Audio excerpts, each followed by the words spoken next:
Well let's come to the book of Habakkuk. Habakkuk అనేటువంటి ప్రవక్త, ఆయన రాసినటువంటి గ్రంథం చాలా చిన్నది, 3 అధ్యాయాలు మాత్రమే కనిపిస్తూ ఉంటుంది. ప్రశ్నతో మొదలయ్యి ప్రార్థనతో ముగించబడుతూ ఉంటుంది. Begins with interrogation and ends with intercession. ఆవేదనతో మొదలయ్యి ఆరాధనతో ఆపబడుతూ ఉంటుంది. మొదటి అధ్యాయం అంతా చదువుతూ ఉంటే తన ఆవేదన మీకు కనిపిస్తూ ఉంటుంది. ఎండింగ్కి రాగానే తన ఆరాధన మీరు చూస్తూ ఉంటారు. A beautiful song in chapter 3. Habakkuk జీవితాన్ని ఎక్కువగా ఆలోచన చేస్తూ ఉంటే తన యొక్క మనస్తత్వము చాలా ప్రత్యేకంగా ఉంటుంది. ఎప్పుడైనా ప్రవక్త తన ప్రజలు తప్పు చేస్తే దేవుణ్ణి క్షమించమని అడుగుతాడు. కానీ ప్రవక్త ఏంటంటే తన ప్రజలు, అంటే తను ఎవరితో అయితే జీవిస్తూ ఉన్నాడో వారు దేవునికి దూరం అయిపోయారు, అక్రమంగా జీవిస్తూ ఉన్నారు. చెప్పాలంటే his own people were out of God's way. And దేవుణ్ణి ప్రశ్నిస్తూ ఉన్నాడు, Lord why are you so silent? ఎందుకు నువ్వు నిశ్శబ్దంగా ఉన్నావు? ఎందుకంటే ఫస్ట్ చాప్టర్ 13th verse అంటాడు, నీ కన్నులు చాలా పరిశుద్ధమైనవి కదా, నువ్వు పాపాన్ని చూడలేవు, పాపాన్ని సహించలేవు, దేవా నువ్వెందుకు మౌనంగా ఉన్నావు అని ప్రశ్నించినటువంటి వ్యక్తి. తన ప్రజల్ని శిక్షించటానికి దేవుడు అన్యులైన బబులోనీయుల్ని పంపిస్తూ ఉంటే మరలా ప్రశ్నించిన వ్యక్తి, నీ ప్రజల్ని శిక్షించడానికి అన్యుల్ని ఎలా వాడుకుంటావు అని ప్రశ్నిస్తూ ఉన్నట్లుగా చూస్తాం. ఫస్ట్ చాప్టర్ కావచ్చు, సెకండ్ చాప్టర్ కావచ్చు, ఒక ఫియర్తో మొదలయ్యి ఫెయిత్తో ఎలా ఎండ్ అవుతూ ఉంది, భయము కాస్త భరోసాగా ఎలా మారుతూ ఉంది. Though he was prophet, though he was writer of the scripture, but one thing we must understand, even he is the human being. ఆయన కూడా ఒక మనిషే కదా. అదే అనుభవం గుండా వెళ్తూ ఉన్నప్పుడు, అలాంటి సమస్యలు గుండా వెళ్తూ ఉన్నప్పుడు మనం ఎలాగైతే స్పందిస్తామో, మన ఫీలింగ్స్ ఎలాగైతే ఉంటాయో తనకు కూడా అలాగనే ఉన్నట్టుగా చూస్తూ ఉంటుంది. So looking at him as a believer, as a human being, ఒక మనిషిగా, ఒక విశ్వాసిగా తనను చూస్తూ ఉన్నప్పుడు చాలా విషయాలు అర్థమవుతూ ఉంటాయి. అందుకనే హబకుక్ గ్రంథాన్ని చదువుతూ ఉన్నప్పుడు ఇట్స్ అ బిగ్ వై అని అంటాం. అంటే ఎందుకు అనేటువంటి ప్రశ్ననే ఎక్కువ కనిపిస్తూ ఉంటుంది. ప్రశ్నల ప్రవాహం అనేది ఈ చిన్న గ్రంథంలో ఎక్కువగా చూస్తూ ఉంటాం. వాస్తవానికి ప్రతి మనిషికి మనం బయటికి చెప్పకపోయినా సరే మన జీవితాల్లో at one point of time, some times on regular basis, అనుదినము కూడా చాలా ప్రశ్నలు మన మైండ్లో మెదులుతూ ఉంటాయి.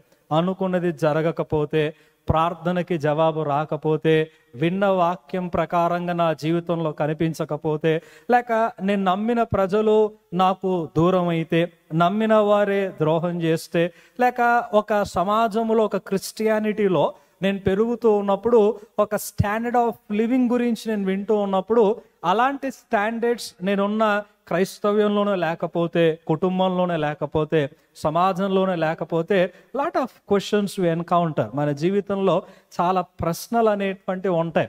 ప్రశ్నలు ఉన్నాయి కాబట్టే మనం మనుషులం. ప్రశ్న అనేటువంటిది చెప్పేటువంటిది నేను ఆలోచిస్తూ ఉన్నాను, నాలో ఛాలెంజెస్ మొదలవుతూ ఉన్నాయి.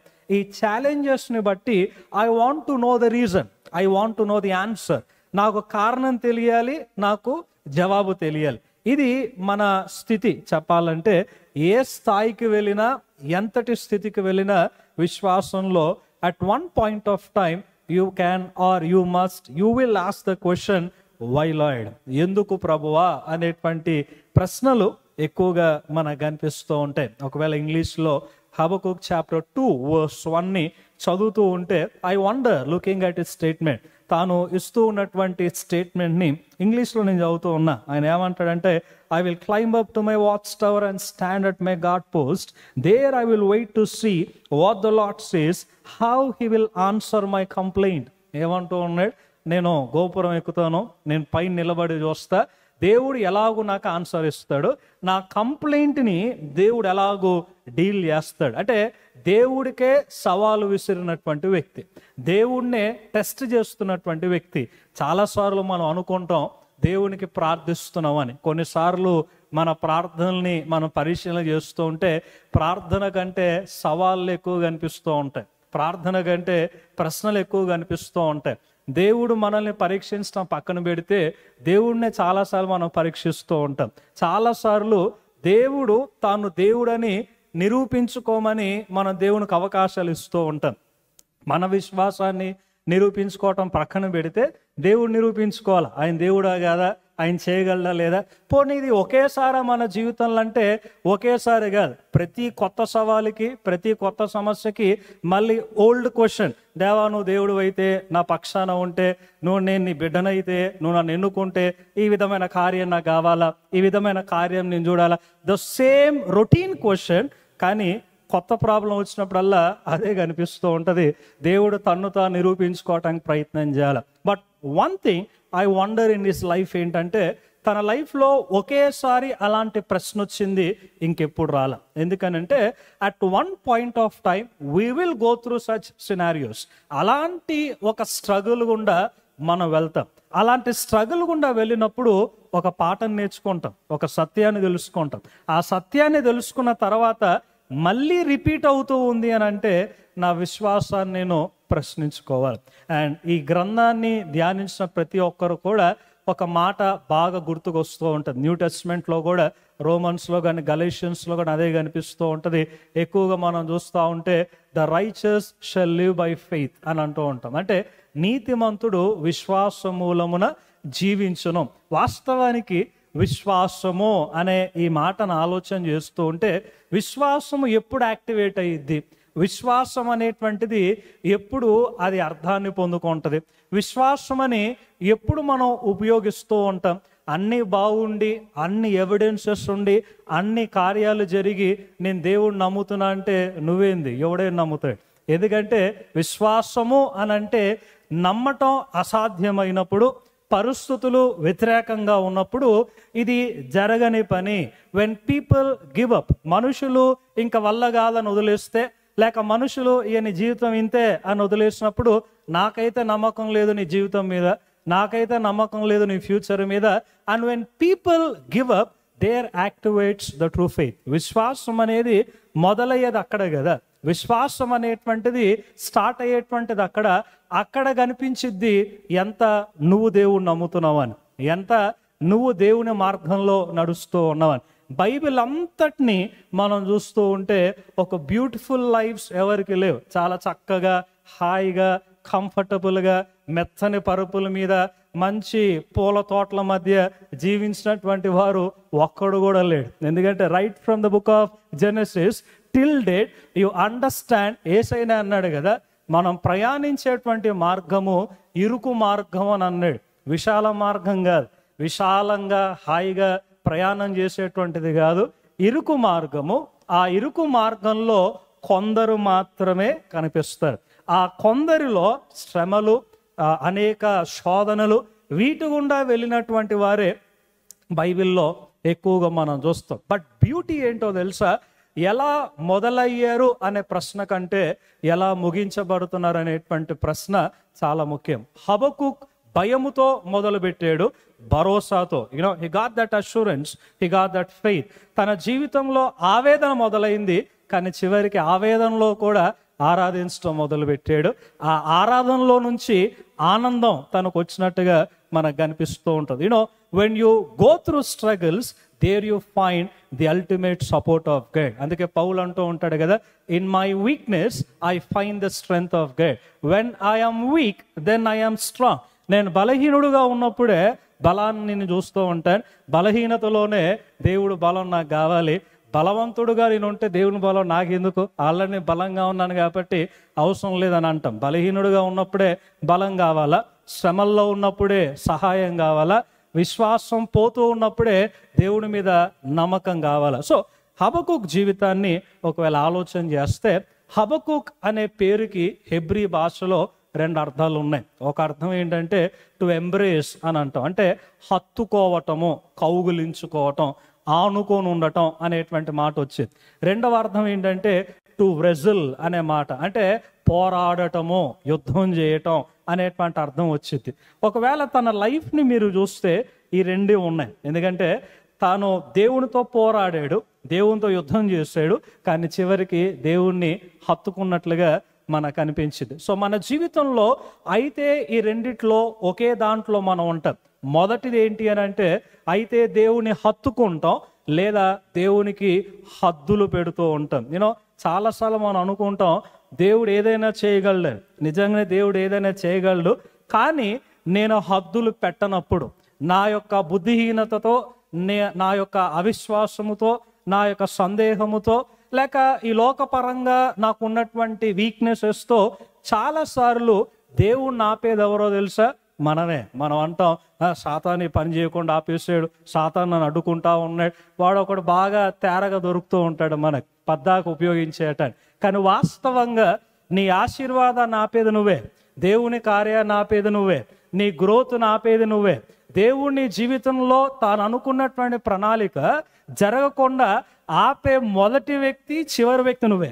మన జీవితంలో మన వైఖరిని బట్టే దేవుని క్రియలు అనేటువంటివి జరుగుతూ ఉంటాయి. సో కాబట్టి అయితే దేవుని మీద ఆధారపడతాం, లేదంటే దేవుణ్ణి అడ్డుకుంటాం, దేవుణ్ణి అనుమానిస్తాం. తన జీవితంలో కూడా అదే జరిగింది. అనుమానంతో మొదలైంది, దేవుణ్ణి అడ్డుకోవటం మొదలుపెట్టాడు. కానీ చివరికి ప్రభువా నువ్వు దేవుడివి, నువ్వు మాట్లాడితే ఈ విశ్వమే కదిలిపోయిద్ది, నువ్వు మౌనంగా ఉంటే ఈ విశ్వం భరించదు, నేనే పాటి వాడని. అందుకే పౌలు అంటాడు రోమాపత్రిక 9వ అధ్యాయం 20వ వచనంలో, అవును గాని మనుషుడా దేవుణ్ణి ప్రశ్నించుటకు నీవు ఎవడవు అని అంటాడు. How dare you question the lord, how dare you question the almighty God of this universe. So ఈ రోజున క్లుప్తంగా హబకుక్ జీవితంలో కొన్ని విషయాల్ని మీ ముందు పెట్టాలని ఆశపడుతూ ఉన్నాయి. ఎందుకని మన జీవితంలో చాలాసార్లు దేవుని కార్యాలను కోల్పోతూ ఉంటాం, బలహీన పడుతూ ఉంటాం, ప్రశ్నలు ఎందుకు వస్తూ ఉంటాయి? వై అనేటువంటి ఈ పదాన్ని మీరు భాగాలు చేసుకుంటే 3 letters ఉన్నాయి కదా, WHY, and 3 reasons, simple reasons మనకు తెలిసినవే. మొదటి అధ్యాయము 2వ వచనము మొదటి భాగంలో తెలుగులో నేను చదువుతూ ఉన్నాను. యెహోవా నేను మొరపెట్టినను నీవెన్నాళ్ళు ఆలకింపకుందవు, హౌ లాంగ్ ఓ లార్డ్ అనేటువంటి ప్రశ్న ఇక్కడ కనిపిస్తోంది. అంటే తాను ప్రార్థించినప్పుడు విశ్వాసంతో ప్రార్థించాడు, దేవుడు కార్యం చేస్తాడనే ప్రార్థించాడు. వాస్తవానికి మనం ఎప్పుడు ప్రార్థించినా అలాగనే ప్రార్థిస్తాం కదా, దేవుడు కార్యం చేస్తాడని ప్రార్థిస్తాం. 1 రోజు అయిపోయింది, 2 రోజులు అయిపోయింది, పనవట్ల. విశ్వాసం కాస్త మెల్లగా భయంలోకి వెళ్తూ ఉంటుంది, కంగారులోకి వెళ్తూ ఉంటుంది. ఇంకో రకంగా చెప్పాలంటే వరి అని అంటాం కదా, చాలా వరి అయిపోతూ ఉంటాం. ఎందుకంటే డేస్ దగ్గర పడుతూ ఉన్నాయి, ఇంకా దేవుని నుంచి శబ్దం రావట్లే, దేవుడి నుంచి జవాబు రావట్లే, ఇంకెప్పుడు ఇంకెప్పుడు ఇంకెప్పుడు ఈ ప్రశ్న అనేక సార్లు మనలో మొదలవుతూ ఉంటుంది. వై అనే క్వశ్చన్ ఎప్పుడు వస్తుందంటే, ఫస్ట్ రీజన్ వరి అనేటువంటిది. ఎప్పుడైతే చింతిస్తూ ఉంటామో, ఎప్పుడైతే చింత పెరుగుతూ ఉంటుందో, ఎప్పుడైతే మనలో ఒక బాధ అనేటువంటిది లేక భయం అనేటువంటిది పెరుగుతూ ఉంటుందో, దేవుని మీద విశ్వాసం మెల్లగా తగ్గిపోతూ ఉంటుంది. Worry will always replace your faith, worry will always replace your assurance, worry will always replace your hope in the lord. దేవుని మీద నీకున్న నమ్మకం లేక నిరీక్షణ, చింత అనేటువంటిది ఎప్పుడు కూడా తగ్గిస్తూనే ఉంటుంది. అందుకే యేసు అంటాడు కదా, రేపటి గురించి చింతించమాకండి అని అంటాడు. పౌలు అంటాడు దేని గురించి చింతించమాకండి అని అంటాడు. అంటే ఆలోచించొద్దని చెప్పాల, ఆలోచించటం వేరు, చింతించటం వేరు. ఈ చింతించటంలో, ఈ వరిలో చాలాసార్లు ఆరాధన కూడా ఆగిపోయింది, దేవుని కోసం నిలబడటం ఆగిపోయేది, ప్రార్థన ఆగిపోయిద్ది. ప్రార్థన చేస్తే ఎంతసేపు దాని గురించి చేయటమే, దేవుని కొనియాడటం కనిపించదు, దేవుని మహిమపరచడం కనిపించదు. ప్రార్థన మొదలు పెడితే దేవా ఎప్పుడు ఎప్పుడు ఎప్పుడు ఇదే పాట. ఇక దానిలో ఎక్కడ కూడా దేవుడి మీద ఆధారపడుతున్నట్టు విశ్వాసం ఉన్నట్టు కనిపించదు. సో అది మొదటిగా తనలో మనం చూస్తున్నాం. ఎప్పుడైతే వరి గుండా వెళ్తావో నీకు వచ్చే మొదటి ప్రశ్న, హౌ లాంగ్ ఓ లార్డ్, ఇంకెప్పుడు దేవా. దేవుని మీద ప్రెషర్ మనం పెడతాం, ఎలాగైతే మనుషులు మన మీద ప్రెషర్ పెడతారో అలాగా దేవుడి మీద ప్రెషర్ పెడతాం. దేవ అయిపోతుంది అయిపోతుంది, ఇంకెప్పుడు ఇంకెప్పుడు ఇంకెప్పుడు ఇంకెప్పుడు, ఇలాంటి ఒక ఆలోచన ప్రత్యేకంగా మనకు ఉంటుంది. అందుకనే యేసయ్య ఈ మత్తయి రాసిన సువార్త 6వ అధ్యాయంలో మాట్లాడుతూ ఉన్నప్పుడు ఏమంటాడంటే, అవిశ్వాసుల వరే మీరు చింతించకండి, అవిశ్వాసుల వరే మీరు భయపడమాకండి, కంగారు పడమాకండి. దేవుణ్ణి నమ్మినవాడు కంగారు పడడు, దేవుణ్ణి నమ్మినవాడు చింతించడు, దేవుణ్ణి నమ్మినవాడు భయపడడు. సో ఒక విశ్వాసి అయినప్పటికీ ప్రవక్త అయినప్పటికీ మనలాంటి స్వభావం కలిగిన వాడే హబకుక్ కాబట్టి he was going through that worry in his life.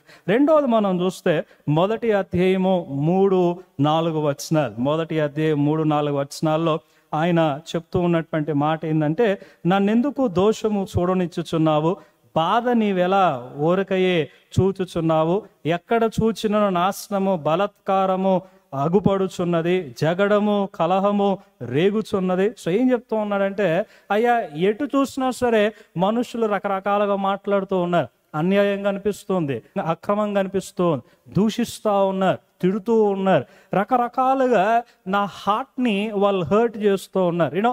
మనిషిగా ఒకటి వరి అయితే రెండవది హెచ్ అనేది జ్ఞాపకం చేసేది ఏంటంటే హర్ట్. చాలాసార్లు మనం హర్ట్ అవుతూ ఉంటాం కదా, మనుషులు ఏదన్నా అన్నా సరే, లేక మన బిలవర్డ్ మనకి ప్రియులుగా ఉన్నటువంటి వారు ఏదన్నా మనం మోసం చేసినా సరే, లేకపోతే మనం అనుకున్నది జరగకపోయినా సరే, చెప్పాలంటే బయట కంటే ఇంట్లో ఎక్కువగా హర్ట్ అవుతూ ఉంటాం, ఎక్కువ క్లోజ్గా ఉన్న వారితో బాగా హర్ట్ అవుతూ ఉంటాం. ఇలా హర్ట్ అవుతూ ఉన్నప్పుడు వచ్చేటువంటి ప్రశ్ననే వై, ఎందుకు ప్రభువా, ఎందుకు ప్రభువా ఇలా అనుమతిస్తూ ఉన్నావు? నేను కూడా ప్రార్థిస్తున్నా కదా, నేను కూడా ఆరాధిస్తూ ఉన్నా కదా, నేను కూడా రెగ్యులర్గా ఉన్నాను కదా ఆరాధనకి, ఇంత భక్తి నాకుంది, ఇంత ప్రార్థన నాకుంది, లేక ఇంత కానుకలను ఇస్తూ ఉన్నా, ఇంతగా నేను నీ కోసం జీవించటానికి ఆశ అయితే నాకు ఉంది ప్రభువా, కానీ ఎందుకు ఇంత హర్ట్ గుండా నేను వెళ్తూ ఉన్నాను? చెప్పాలంటే భూమి మొత్తంలో, విశ్వం మొత్తంలో ఎక్కువ హర్ట్ అయ్యేటువంటి వ్యక్తి ఎవరో తెలుసా? దేవుణ్ణి నమ్మిన విశ్వాసే. మనం హర్ట్ అయినట్టు ఎవడు హర్ట్ అయ్యాడు? ప్రతిరోజు ప్రతి నిమిషం కూడా ఏదో ఒక రకంగా నా హార్ట్ అనేటువంటిది హర్ట్ అవ్వటానికే మొదలవుతూ ఉంటుంది. ఎందుకంటే నా హార్ట్ డిస్టర్బ్ అయితే, నా యొక్క మైండ్ డిస్టర్బ్ అయితే ఆ రోజంతా పోయినట్టే. ఇంకా నేను ఏదైతే తీర్మానం తీసుకొని దేవుని కోసం నిలబడాలనుకుంటానో అవన్నీ కూడా చెదిరిపోయినట్టే. అందుకనే హార్ట్ని హర్ట్ చేయటానికి, మన ఫీలింగ్స్ని, ఇమోషన్స్ని హర్ట్ చేయటానికి అందరూ రెడీగా ఉంటారు, ఇంట్లో ఉన్న వాళ్ళతో సహా, ఆఖరికి మన సెల్ఫ్తో సహా. So second thing, you ask why when you are hurt. And మూడవది 14వ వచనము మనం చూస్తూ ఉంటే 14-15 వచనాలు, ఏలిక లేని చేపలతోనూ త్రాకు పురుగులతోనూ నీవు నరులను సమానులుగా చేసితివి, వాడు గాలము వేసి మానవులనందరినీ గుచ్చి లాగి ఉన్నాడు. ఏం చెప్తూ ఉన్నాడంటే ఇక్కడ చేప తర్వాత గాలం వేసేటువంటి వ్యక్తి. చేప హాయిగా ఈదుతూ ఉంటుంది, ఏ భారం దానికి ఉండదు, చాలా ఫ్రీగా నీళ్ళలో వెళ్తూ ఉంటుంది. ఎప్పుడైతే సడన్గా ఒక హుక్ వెళ్ళి చేప మీద పడిద్దో ఎక్కలేని భారం వచ్చిద్ది, దాన్ని విడిపించుకోవటానికి ప్రయత్నించిద్ది, తన వరల్డ్లోకి వెళ్ళిపోవటానికి ప్రయత్నించిద్ది. వాడు లాగగానే దాని వరల్డ్ నుంచి బయటకు వచ్చిద్ది, కొద్దిసేపటికి ఆహారంగా మారిపోయిద్ది. సో ఏం చెప్తూ ఉన్నాడంటే, నేను చాలా హాయిగా బ్రతుకుతూ ఉన్నా, అంటే చాలా చెప్పాలంటే జాలీగా, ఎలాంటి రెస్పాన్సిబిలిటీస్ లేకుండా, ఎలాంటి యోక్స్ లేకుండా, ఎలాంటి భారాలు లేకుండా నేను హాయిగా బతుకుతూ ఉన్నా. సడన్గా ఉద్యోగం అనే భారం నా మీద పడ్డది, లేకపోతే ఫ్యామిలీ రెస్పాన్సిబిలిటీ అనే భారం నా మీద పడ్డది, లేకపోతే ఒక అప్పులు అనే బాధ నా మీద పడ్డది. ఈ విధంగా భారాలు నా మీద పడి పడి పడి నాకున్న వింగ్స్, నాకున్న ఫ్రీడమ్, నాకున్నటువంటి కంఫర్ట్ అంతా పోతూ ఉంటుంది. అప్పుడు మళ్ళీ దేవుణ్ణి అడిగే ప్రశ్న, ఏం చేస్తావు ప్రభువా, ఏం చేయబోతున్నావు ప్రభువా నా జీవితాన్ని అని దేవుని మనం అడుగుతూ ఉంటాం. సో థర్డ్, వై అనే లెటర్ జ్ఞాపకం చేసేది yoke. When you bear any yoke in your life, భారము అనేటువంటిది దేవుణ్ణి ప్రశ్నించేటట్టు చేస్తా. ఒకటి, నీ భయం దేవుణ్ణి ప్రశ్నించేటట్టు చేస్తుంది. రెండవది, నీ బాధ దేవుణ్ణి ప్రశ్నించేటట్టు చేస్తుంది. మూడవది, నీ భారము కూడా దేవుణ్ణి ప్రశ్నించేటట్టు చేస్తుంది. భారాలు లేనప్పుడు ఏమంటామో తెలుసా? దేవా నీ కోసం ఏదన్నా చేస్తా, ఎక్కడికి వెళ్ళి సువార్త చెప్పాలా, అడవులకు వెళ్ళాలా, నేను వస్తా, లేకపోతే సువార్థికునితో కలిసిపోవాలా, నేను వస్తా. అంటే just imagine, when you don't have any responsibilities, any yokes in your life, you are ready to do anything for the life. కానీ ఎప్పుడైతే భారాలు మొదలవుతాయో, ఎప్పుడైతే బాధ్యతలు మొదలవుతాయో, ఇప్పుడు కాదులే ప్రభా అంటే ఒకప్పుడు ఉన్నటువంటిది ఇప్పుడు నేను రెడీగా ఉండా. కారణం ఏంటంటే కొంచెం భారం ఎక్కువైపోయి, బాధ్యత పెరిగిపోయింది. నేను మ్యారీడ్ అయి ఉండొచ్చు, లేదా పిల్లలు ఉండొచ్చు, లేదా వర్క్ ప్రెషర్ అయి ఉండొచ్చు, ఫినాన్షియస్ అయి ఉండొచ్చు, what ever the reason might be. But మనిషి మర్చిపోయేటువంటి విషయం ఏంటంటే, ఎదిగే కొద్ది భారాలు ఉండవా, ఎదిగే కొద్ది బాధ్యతలు ఉండవా? కొన్నిసార్లు అనుకుంటాం, దేవా ఈ భారంగాని పోతే నేను నీ మంచి పరిచయం చేస్తా, నేను మంచిగా నీ కోసం ఏదైనా చేస్తాను అంటాం. కానీ మనం గుర్తుంచుకోవాల్సిన మరొక విషయం ఏంటంటే, ఒక భారం పోతే ఇంకొక భారం, దానికంటే పెద్ద భారం, దానికంటే పెద్ద బాధ, దానికంటే పెద్ద బాధ్యత. లైఫ్ అనేటువంటిదే ఫుల్ ఆఫ్ యోక్స్. లైఫ్ అనేటువంటిదే రకరకాల కాడులు మోసుకుంటూ, రకరకాల భారాలను మోసుకుంటూ వెళ్ళిపోతూ ఉంటాం. అందుకే యేసు అంటూ ఉన్నాడు, ప్రయాసముతో భారం మోసుకొనుచున్న సమస్త జనులారా నా యొద్దకు రండి, మీ యోక్స్, మీ భారాలన్నీ నా మీద మోపండి, నా భారాన్ని, నా కాడిని మీ మీద మోపుతా. అది చాలా సులువుగా ఉంటుంది, చాలా తేలికగా ఉంటుంది.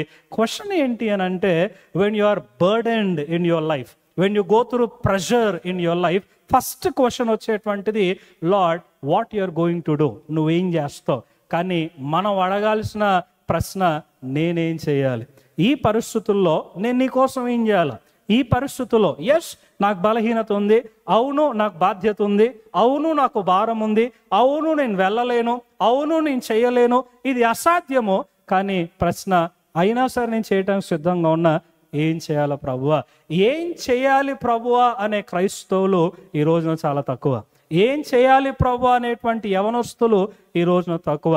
ప్రతి ఎంతసేపు నువ్వేం చేస్తావు ప్రభువా, నువ్వేమిస్తావు ప్రభువా, ఏం కార్యం ప్రభువా, ఏం ఆశీర్వాదం ప్రభువా. Always you anticipate something from the lord without doing something for the lord. అలాంటి పరిస్థితుల్లో హబక్కూకు వెళ్తూ ఉన్నాడు. కానీ హబక్కూకు జీవితంలో ఇవన్నీ కూడా ఒక్కసారి సంభవించింది. He had gone through worry, but that turned into worship.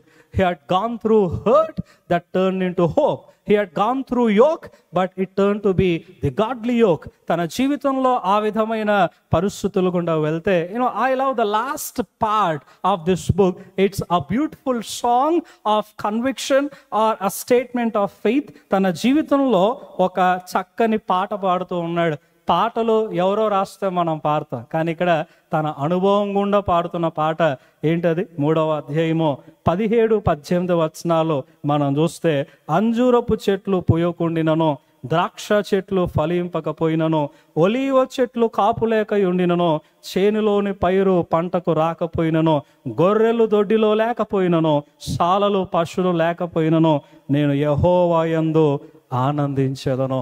ఏం చెప్తూ ఉన్నాడు? ఆ దినాల్లో అప్పుడున్నటువంటి పరిస్థితులను ఆలోచన చేస్తే, వారి యొక్క జీవనోపాధి, వారు బ్రతికేదే దాని మీద కదా. అంజూరపు చెట్టు కావాలా, ద్రాక్ష పండ్లు కావాలా, చేనులో పైరులు కావాలా, పంటలు కావాలి, గొర్రెలు కావాలి, పశువులు కావాలి. ఇవన్నీ లేకపోతే ఎలా ఉంటుంది? మనం న్యూ టెస్ట్మెంట్లో వింటూ ఉంటాం కదా, ఒక గొర్రెల కాపరి 100 గొర్రెల్లో ఒక గొర్రె తప్పిపోతే దానికోసం 99 విడిచి పరిగెడతాడు. అంటే just look at the importance of one ship, importance of his income or importance of the source of living. ఒక వ్యక్తి బ్రతకటానికి ఇవెంత మూలం? మన భాష చెప్పాలంటే, ఆహారము లేకపోయినను, నీరు లేకపోయినను, సొంత ఇల్లు లేకపోయినను, అద్దిల్లు లేకపోయినను, ఉద్యోగం లేకపోయినను, ప్రమోషన్ లేకపోయినను, నాతో మనుషులు లేకపోయినను, yet I will rejoice in the Lord. అయినను దేవుని యందు నేను ఆనందిస్తాను. How he began his life or how he began to question God, but how he is going to end his life. ఎలా ప్రారంభమయ్యాడు, ఎలా ముగించబడుతూ ఉన్నాడు. దేవుణ్ణి ప్రశ్నించే వ్యక్తి చివర్లు అంటూ ఉన్నాడు, ఇవన్నీ ఎందుకు ప్రభువా? ఎందుకంటే 3వ అధ్యాయము 1-15 వచనాలు, it's a song of God's potence, దేవుని సామర్థ్యత గురించిన ఒక గంభీరమైన పాట. ఆ పాటలో చెప్తున్న మాట ఏంటంటే, నువ్వు కథలు వస్తావు, నువ్వు ఎన్నో కార్యాలు చేసావు గతంలో కార్యాలు చేస్తావు, నువ్వు ఇప్పుడు చేయలేవా? సేమ్ గాడే కదా, అదే దేవుడు కదా, అదే కార్యాలని దేవుడు చేయగలడు కదా అనేటువంటి ఒక నిశ్చయతలోకి తాను వచ్చాడు. అండ్ వన్ మోర్ థింగ్, 16వ వచనాన్ని మీరు చదువుతూ ఉంటే ఏమంటాడు తెలుసా? నా పెదవులు వణుకుతున్నవి అని అంటాడు, నా ఎముకలు కదులుతున్నవి అని అంటాడు. అంటే look at his terror in life. తన జీవితంలో ఎంత భయం గుండా వెళ్తున్నాడు. కొన్నిసార్లు నాకు కాలు చేతులు ఆడట్లేదు అంటూ ఉంటాం కదా, కొన్నిసార్లు మొత్తం కంగారులో ఏమైపోతుందో అర్థం కాదు, కొంతమందికి చెమటలు పట్టేస్తూ ఉంటాయి, అదే పరిస్థితుల్లో తను ఉన్నాడు. మాట్లాడదామంటే పెదవులు వణికిపోతూ ఉన్నాయనంట, నడుద్దామంటే కాళ్ళని వణికిపోతూ ఉన్నాయి. And that was a situation he was in to. But అదే 16th verse లాస్ట్ పార్ట్లో అంటాడు, yet I wait upon the Lord. అయినను దేవుని మీద నేను ఆధారపడతాను. Christian life it's something. ఎలాంటి పరిస్థితి ఉన్నా ఇన్స్టెడ్ ఆఫ్ ఆస్కింగ్ వై, ఎందుకు అని అడిగే ప్రశ్న కంటే నీతిమంతుడు విశ్వాసమూలమున జీవిస్తాడు. విశ్వాసం అనేది చెప్పుకునేది కాదు, క్రైస్తవం అనేది పాడుకునేదిగా, క్రైస్తవ్యం అనేటువంటిది చూపించేది. విశ్వాసం అనేటువంటిది పనిలో కనిపించేటువంటిది. క్రియలు లేని విశ్వాసం మృతం. పాటలు పాడుకోవటానికి చాలా బాగుంటాయి కదా, ఆరాధనలో మునిగిపోవటానికి చాలా బాగుంటాయి. కానీ నిజమైన ఆరాధన ఎప్పుడు అంటే ఆవేదనలో ఉన్నప్పుడు. నిజమైన ఆరాధన ఎప్పుడు అంటే లోకములో నువ్వు దేవుని కోసం నిలబడతావు చూసినావా, అది దేవుని ఆరాధించేటువంటి విధానం. The more you sing in the sanctuary of the lord, the more you live out as per the songs that you sing in his sanctuary. ఎంత పాడితే అంత లోకంలోకి వెళ్ళి జీవించేటట్టు ఉండాలి. ఒక మిషనరీ గురించి ఆలోచన చేస్తూ ఉంటే, she lost her eyesight when she was 6 weeks old. తనకి 6 వారాలు ఉన్నప్పుడు తన కళ్ళు పోయినాయి. తర్వాత మెల్లగా తండ్రి లేడు, తల్లి లేడు, అమ్మమ్మ తనని పెంచుకుంటూ వచ్చింది. తన లైఫ్లో చాలా స్ట్రగుల్స్ గుండా వెళ్ళింది. తన లైఫ్లో ఎప్పటికీ కంటి చూపు రాల. And she live for 94 years. 94 సంవత్సరాలు తన లైఫ్లో తను జీవించింది. ఒకసారి తన లైఫ్ అంతటిని కుదించి ఏం చేసింది అని ఒకవేళ తీస్తే రమారమి 8,000 నుంచి 9,000 పాటలు రాసిందంట. ఎవరు? కళ్ళు లేనటువంటి ఒక స్త్రీ 8,000 నుండి 9,000 పాటలు పాడటం కాదు, రాసింది. అండ్ ఫానీ జే క్రాస్బీ అనేటువంటి ఈ స్త్రీ గురించి, ఉమెన్ ఆఫ్ ఫెయిత్, తన గురించి ఆలోచన చేస్తే at one point of time ఒక సేవకుడు వెళ్ళి ఆమెని ప్రశ్న అడిగాడంట, నీ లైఫ్లో ఏదైనా రిగ్రెట్ ఉందా? నీ లైఫ్లో ఏదైనా రిగ్రెట్ ఫీల్ అయినటువంటి సిట్యువేషన్ ఉందా? Have you ever try to blame God for your blindness? నీ అంధత్వాన్ని బట్టి దేవుణ్ణి ఎప్పుడైనా ఆరోపణ చేసావా? దేవా, ఎందుకు నాకు కళ్ళు తీసేసావు, ఎందుకు నాకు చూపును తీసేసావు, ఇంత సేవ చేస్తున్నాను కదా, ఇన్ని పాటలు పాడుతున్నాను కదా, ఎప్పుడైనా ఏదో ఒక క్షణములోనైనా కళ్ళుంటే బాగుండు అనే ఫీలింగ్ నీకు ఎప్పుడైనా వచ్చిందా అని ఆమెను అడిగితే మనం అయితే బోల్డ్ సార్లు వచ్చిందని అంటాం. కానీ ఆమె చెప్పినటువంటి మాట ఏంటంటే, when I have an opportunity to plead the Lord at my birth I would do this. నేను ఒకవేళ పుట్టిన వెంటనే ప్రార్థించే అవకాశం ఉంటే ఈ ప్రార్థన చేసేదాన్ని. ఏంటంటే, అయ్యా నేను బ్రతికినంత కాలం చూపు లేని దానిగానే బ్రతకాలనుకుంటున్నా అని ప్రార్థన చేద్దాం అనుకున్నా అని అంది. అదేంటి అని అక్కడ పాస్టర్ గారు మొత్తం అవాక్ అయిపోయినాడు. ఎందుకంటే ఎవడైనా చూపు రావాలని ప్రార్థన చేస్తాడు కానీ చూపు పోతామేంటి అని అంటే, వాట్ షీ సేస్, ఆమె చెప్పినటువంటి మాట, because when I get to heaven, నేను పరలోకానికి వెళ్ళిన తర్వాత the first face that ever gladdens my sight would be the sight of my saviour. నేను పరలోకానికి వెళ్తే మొట్టమొదటి ముఖం చూసేటువంటిది ఎవరిది అని అంటే నా రక్షకునిది. దానికోసం చూపు లేకుండానే నేను బ్రతికేస్తా. Instead of blaming God for my blindness, I elevate God or I worship God for His empowerment to be His effective tool. నాకు అంధత్వం ఉన్నందుకు దేవుణ్ణి అంటం కంటే, ఆరోపించటం కంటే, దేవుడు నాకు బలాన్నిచ్చి ఇంత గొప్పగా నిలబెట్టినందుకు ఆయనకి కృతజ్ఞురాలనవుతా అని చెప్పింది. బలహీనత మనల్ని ఇంకా బలహీనులుగా చేయకూడదు. బలహీనత మనల్ని బలవంతులుగా చేయాలి. విశ్వాసం అనేది బలములో కనిపించేదిగా, విశ్వాసం అనేది బలహీనతలో కనిపించేది. దేవుడిని జీవితంలో లోపాన్ని అనుమతించాడంటే, దేవుడిని జీవితంలో నష్టాన్ని అనుమతించాడంటే, దేవుడిని జీవితంలో ఒక కోల్పోయే స్థితిలోకి నేను తీసుకెళ్ళాడంటే, దట్ మీన్స్ త్రూ దాట్, అలాంటి పరిస్థితుల్లో దేవుడు ఏదో చేయబోతూ ఉన్నాడు. ఆ పరిస్థితుల్లో దేవుడు నువ్వు నిలబడాలనుకుంటూ ఉన్నాడు. ఆ పరిస్థితుల్లో దేవుని కోసం ఎంతో గొప్ప వ్యక్తిగా దేవుడు నిన్ను చూడాలనుకుంటూ ఉన్నారు. In that moment if you take great stand for the Lord, you would be the amazing person on the earth. ఈ భూమి మీద నీకు మించినటువంటి ధన్యుడు ఎవరు లేడు. అది ఎప్పుడు వెలిగింది హబక్కూక్ అంటే దేవుని గొప్పతనాన్ని అర్థం చేసుకున్నప్పుడు. The more you get to know your personal saviour, the more you can understand how he is going to do what is going to do with your life. నీ దేవుణ్ణి ఎంతగా నువ్వు తెలుసుకుంటే అంతగా నీ జీవితం తను ఏం చేయబోతున్నాడో నీకు అర్థమైతే. నీ జీవితం మీద నీకు క్లారిటీ లేదంటే దాన్ని ఇచ్చిన దేవుడి మీద నీకు క్లారిటీ లేదని అర్థం. నీ జీవితంలో ప్రశ్నలు ఎదురవుతూ ఉన్నాయంటే దేవునితో సంబంధం తగ్గిపోయిందని అర్థం. నీ జీవితంలో చింత, బాధ, భారము దేవుడి నుంచి నేను నడిపి పక్కకి నెట్టేస్తుందంటే దేవుడి నుంచి ఆలను పక్కకి వెళ్ళిపోయావని అర్థం. అందుకనే చెబుతున్న మాట, the righteous shall live by faith. నీతిమంతుడు విశ్వాస మూలమున జీవిస్తాడు. That's your breath, that's your way of life, that's your life style. క్రైస్తవుని యొక్క లైఫ్ స్టైల్ ఏంటి అని అంటే it's not the attire that we have, వేసుకునే బట్టల్ని బట్టో లేక వాడేటువంటి బ్రాండ్స్ని బట్టో కాదు.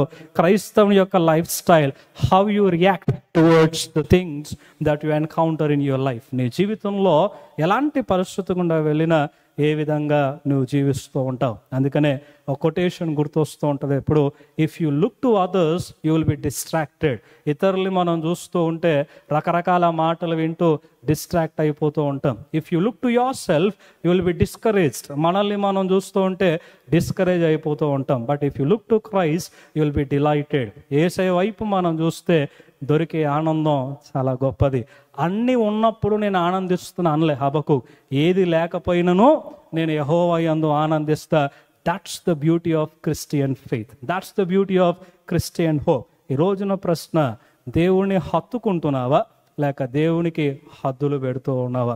దేవుణ్ణి ఆనుకొని జీవిస్తూ ఉన్నావా, ఆధారపడి జీవిస్తూ ఉన్నావా, లేక దేవుణ్ణి అడ్డుకుంటూ అనుమానిస్తూ కోల్పోతూ ఉన్నావా? ప్రశ్నించుకుందాం. దేవుడు మనకి శక్తిని అనుగ్రహించి ముందుకు నడిపించునుగాక. తండ్రి నీకు స్తోత్ర, ఇచ్చిన మాటను బట్టి నీకు వందనాలు. మా జీవితంలో సందేహము, చింత, బాధ, భారము, సమస్యలు, రకరకాల పరిస్థితులు మా ప్రభు అధిగమించి వాటన్నిటిని ఓవర్కమ్ చేసి విశ్వాసముతో జీవించేటువంటి జీవితాన్ని, శక్తిని, బలాన్ని, సహాయము మాకు దయచేయమని, విన్నటువంటి వాక్యాన్ని మా హృదయంలో భద్రపరుచుకొని నీ కొరకు జీవించే ధన్యత దయచేయమని క్రీస్తు నామములో అడుగుచున్నాం తండ్రి. ఆమేన్.